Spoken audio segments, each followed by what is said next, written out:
Bon, déjà on va tester, on va lancer 3ds Max.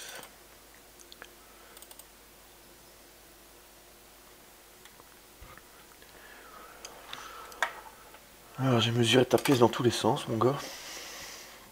Du coup j'ai foutu le papier, je ne sais plus. Ça serait bien de l'avoir sous la main. Non, je l'ai pas. Ah si.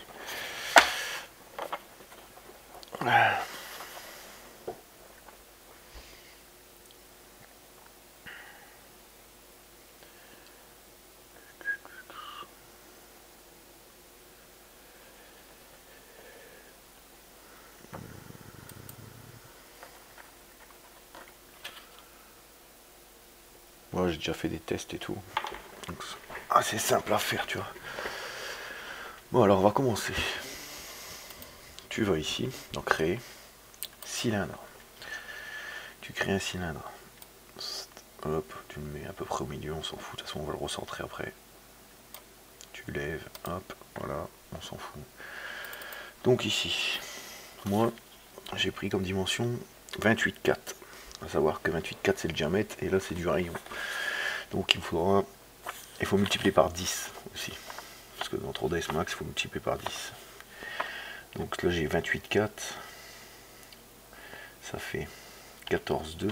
Donc 142. Voilà. Ici en hauteur j'ai 4,6 mm. Donc 46.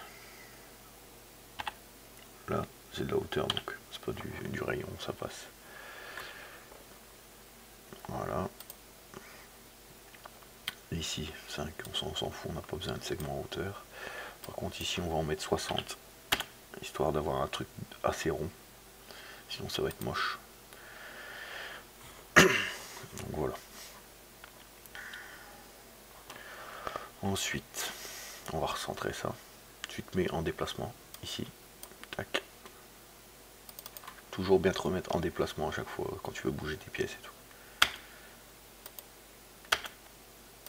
Hop, tu sélectionnes tout, tu remets tout à 0.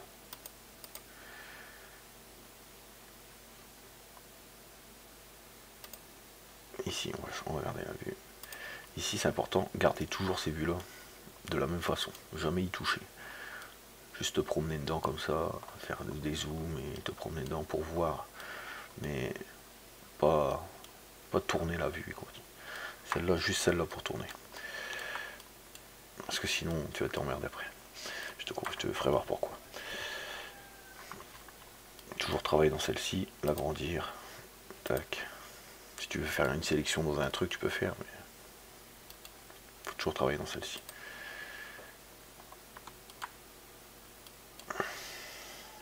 Bon, donc là on a ton plateau là, à la bonne dimension apparemment. Bon, je sais pas, moi depuis que je le fais ça me paraît un peu gros, j'ai beau reprendre les dimensions, ça me paraît toujours plus gros. Enfin c'est pas grave, ça a l'air d'être bon quand même. On en était où? Bon là ce qu'on va faire déjà, moi ce que j'ai mesuré, celui de l'intérieur il fait 25,7. Donc on va refaire pareil, on va refaire un deuxième. Histoire d'avoir la bonne dimension en fait, pour faire le creux. Cylindre 25,7.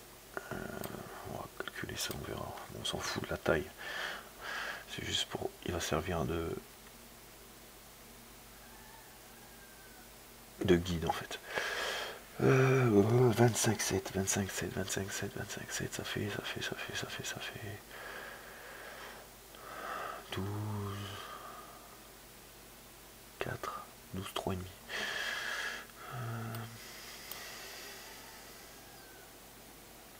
123, non, 123,5. Voilà. Tac. Tu le remets en déplacement 0 à 0, comme ça il prend la position du centre. Et là, tu as le renfoncement parfait. Donc ce qu'on va faire ici, on va convertir ça en polygone éditable. C'est important, sinon tu peux pas travailler dessus. Hop,